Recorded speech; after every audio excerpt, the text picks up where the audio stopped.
Hello friends, అందరికీ నమస్కారం. Welcome back to our channel. మన ఏపీలో వారసత్వ భూములు అనగా మీ యొక్క తాత ముత్తాతల పేర్ల మీద ఉన్నటువంటి పాత భూములను కేవలము ₹100 రుసుముతో సులభంగా మీ పేర్ల మీదకి మార్చుకునే విధంగా ప్రభుత్వం అవకాశం అయితే కల్పించడం జరిగింది. అయితే ప్రస్తుతం మనకు ఈ వారసత్వ భూముల రిజిస్ట్రేషన్ ప్రక్రియ అయితే కొనసాగుతుంది. ముఖ్యంగా ఈ భూములను రిజిస్ట్రేషన్స్ చేసుకోవాలి అంటే ఎటువంటి అర్హతలు కలిగి ఉండాలి? ఎలా రిజిస్ట్రేషన్స్ చేసుకోవాలి? ఎక్కడికి వెళ్లి చేసుకోవాలి? కావాల్సినటువంటి పత్రాలు ఏమిటి? ఈ విధంగా మొత్తం సమాచారం గురించి నేను మీకు ఈ వీడియోలో చెప్తాను. అండ్ దీంతో పాటుగా రాష్ట్రంలో చాలామంది కూడా ఈ యొక్క ఉచితంగా వచ్చేటువంటి 2, 3 సెంట్ల ఇళ్ల స్థలాలకు అప్లికేషన్స్ పెట్టుకోవడం కోసం కూడా ఎదురు చూస్తూ ఉన్నారనమాట. అయితే కొన్ని కొన్ని జిల్లాల్లో ఈ యొక్క రిజిస్ట్రేషన్ ప్రక్రియలు జరుగుతూ ఉన్నాయి. ముఖ్యంగా ఈ 2, 3 సెంట్ల స్థలాలకు అప్లికేషన్స్ పెట్టుకోవాలి అంటే, ఎటువంటి అర్హతలు కలిగి ఉండాలి? ఎలా పెట్టుకోవాలి? ఎక్కడికి వెళ్లి అప్లికేషన్స్ పెట్టుకోవాలి? కావాల్సినటువంటి పత్రాలేమిటి?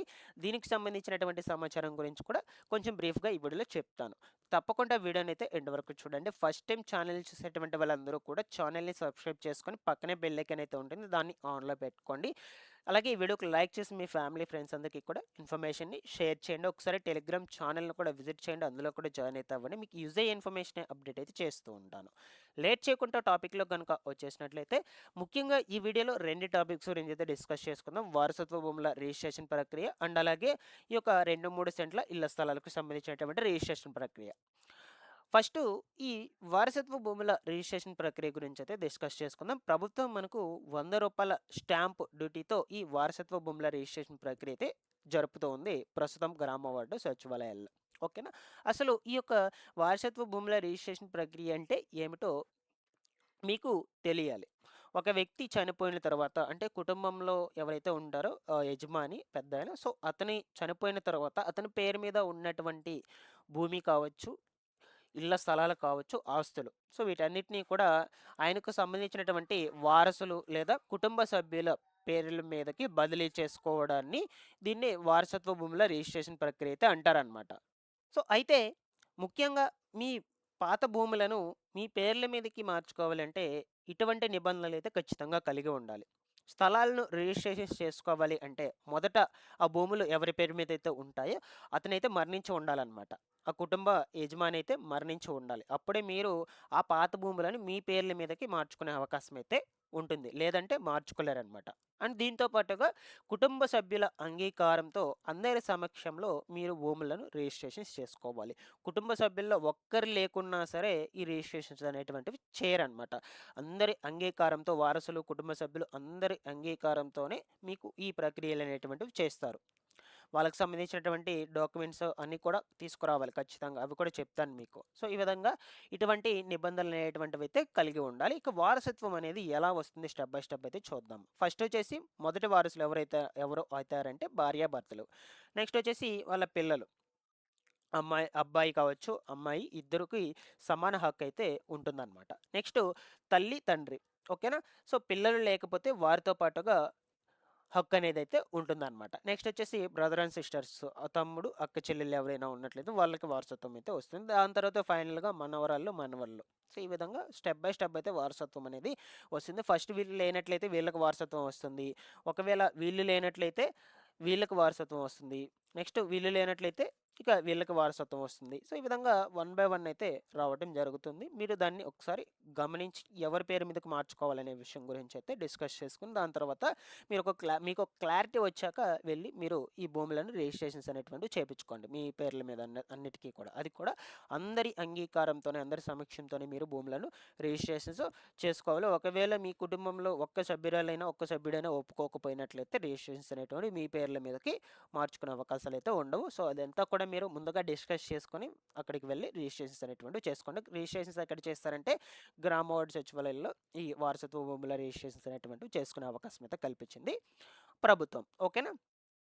ఇక ఎలా రిజిస్ట్రేషన్ చేసుకోవాలి అంటే మనకు ఈ గ్రామ వార్డు సచివాలయాల్లో కాదండి, సబ్ రిజిస్ట్రార్ వారి కార్యాలయాల్లో అప్లికేషన్స్ ఫార్మ్స్ అనేటువంటివి తీసుకొని అక్కడ మీరు ఈ యొక్క వారసత్వ భూములను రిజిస్ట్రేషన్స్ అనేటువంటివి చేసుకోవాలి. గ్రామ వార్డు సచివాలయాల్లో కాదనమాట, సబ్ రిజిస్ట్రార్ వారి కార్యాలయాల్లో. ఓకేనా? అండ్ దీంతో పాటుగా ఆ యొక్క కుటుంబ యజమాని ఎవరైతే ఉంటారో వాళ్ళ యొక్క మరణ ధృవీకరణ పత్రము అండ్ దాంతో పాటుగా వారసుల వివరాలు Aadhaar card, ration card etcetera ఇవన్నీ కూడా యాడ్ చేసుకోవాలి. ఇక్కడ చూద్దాం వాటి గురించి అవసరమైనటువంటి పత్రాలు. దరఖాస్తు ఫారము ఇది వచ్చేసి సబ్ రిజిస్టర్ వారి కార్యాలయంలో దొరుకుతుంది. మరణ ధృవీకరణ పత్రము, యజమాని మరణించిన తర్వాత వాళ్ళకి మరణం నిర్ధారించిన తర్వాత ఒక సర్టిఫికేట్ అయితే ఇస్తారు. ఆ సర్టిఫికేట్ కంపల్సరీ ఉండాలి. ఆధార్ కార్డు అన్ని వారసులు మరియు మరణించినటువంటి వ్యక్తిది కూడా ఆధార్ కార్డులు అనేటువంటివి కావాలి, జెరాక్స్ వారసులందరివి ప్లస్ మరణించినటువంటి వ్యక్తిది. అలాగే రేషన్ కార్డు కుటుంబం సంబంధం చూపడానికి ఈ రేషన్ కార్డు అనేది ఖచ్చితంగా ఉండాలన్నమాట. భూమి లేదా ఆస్తి పత్రాలు, ఓకేనా. సో మీ కుటుంబ యజమాని పేరు మీద ఉన్నటువంటి భూమి లేదా ఆస్తి వాటికి సంబంధించినటువంటి డాక్యుమెంట్స్ కంపల్సరీగా ఉండాలండి. పట్టాదారు పాస్బుక్ లేదా రిజిస్టర్ డాక్యుమెంట్ లేదా 1B కార్డు, ఓకేనా. ఈ మూడిట్లో ఏది ఉన్నా సరే ఒకటి తీసుకువెళ్ళండి. లేదు 3 ఉన్నా సరే 3 తీసుకోవాలండి, నో ప్రాబ్లం. నెక్స్ట్ వచ్చేసి పాస్పోర్ట్ సైజ్ ఫొటోస్ దరఖాస్తుదారుని మరియు ఇతర వారసులందరివి కూడా ఖచ్చితంగా ఉండాలన్నమాట. అలాగే ఈ యొక్క ఫీజు వివరాలు అయితే చూద్దామన్నమాట మనం, ఓకేనా. సో మనకు ఇక్కడ ఫీజు వచ్చేసి 2 విధాలుగా అయితే విభజించారు, ఓకేనా. ఆస్తి విలువ 10 లక్షల లోపు ఉన్నట్లయితే ₹100 ఫీజు అయితే తీసుకుంటారు మీ దగ్గర. ఆస్తి విలువ 10 లక్షలకు పైగా ఉన్నట్టయితే ₹1000 ఫీజు అనేది మీకు తీసుకోవడం జరుగుతుంది, ఓకేనా. సో ఈ భూములను సులభంగా మీ యొక్క సొంత గ్రామాల్లోనే మీ పేర్ల మీదకైతే మార్చుకోవచ్చు. ఎవరు కూడా మిస్ చేసుకోవద్దు ఈ యొక్క అవకాశాన్ని. సబ్ రిజిస్టర్ వారి కార్యాలయానికి వెళ్ళి అక్కడ ఒక అప్లికేషన్ ఫామ్ తీసుకొని రిమైనింగ్ డాక్యుమెంట్స్ అన్నింటినీ కూడా యాడ్ చేసుకొని అందరి అంగీకారంతో మీ పేర్ల మీదకైతే మార్చుకోండి. మీకు ఏమైనా డౌట్స్ ఉన్నా కూడా కమెంట్ సెక్షన్లో అయితే అడగండి, నేను అక్కడ కూడా రెస్పాండ్ అయితే అవుతూ ఉంటాను గైస్. ఇకపోతే ఏపీ ప్రభుత్వం మనకు కూటమి ప్రభుత్వం వచ్చాక రాష్ట్రంలో 2-3 సెంట్ల ఇళ్ల స్థలాలను కల్పిస్తామని చెప్పడం జరిగిందనమాట. అది కూడా ఇల్లు స్థలాలు లేనటువంటి వాళ్ళు, ఉన్నటువంటి వాళ్ళకైతే ఎవ్వరు, ఓకేనా. ప్రస్తుతం కొన్ని జిల్లాల్లో గ్రామవార్డు సచివాలయాల్లో ఈ 2-3 సెంట్ల ఇళ్ల స్థలాలకు సంబంధించి అప్లికేషన్స్ జరుగుతూ ఉన్నాయి. చాలామంది కూడా చేసుకున్నారు, ఓకేనా. బట్ కొన్ని జిల్లాల్లో మాత్రం అయితే జరగడం లేదు. అది ఎక్కడ జరగట్లేదు అంటే ఎక్కడైతే ఇంకా ఈ ఇంట్ల స్థలాలకు సంబంధించి లేఅవుట్లు గుర్తించలేదో అటువంటి గ్రామాల్లో, అటువంటి మండలాల్లో జరగట్లేదు, ఓకేనా.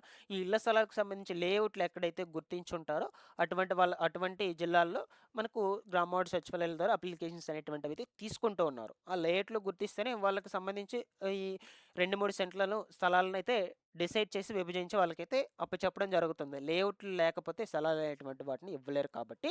సో కాబట్టి మనకు కొన్ని జిల్లాల్లో మాత్రమే ఈ లేఅవుట్లను అయితే ప్రస్తుతానికి గుర్తించి ఉన్నారు. వెరిఫికేషన్స్ చేసి కొన్ని జిల్లాల్లో అయితే లేఅవుట్లను గుర్తించలేదు. ఇంకా రిమైనింగ్ జిల్లాల్లో కూడా తీసుకుంటారు, బట్ కొంచెం లేట్ అయితే అవుతుంది.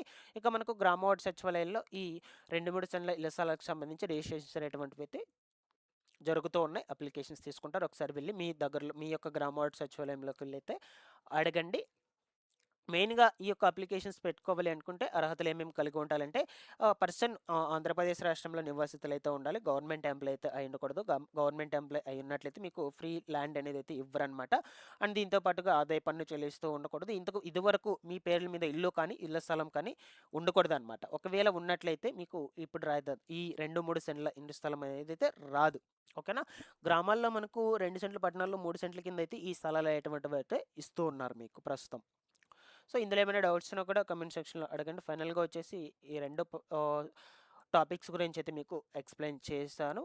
సో ఇటువంటి లేటెస్ట్ అప్డేట్స్ కోసం ఛానల్ని రెగ్యులర్గా ఫాలో అప్ చేస్తున్నాను guys. Thanks for watching this one.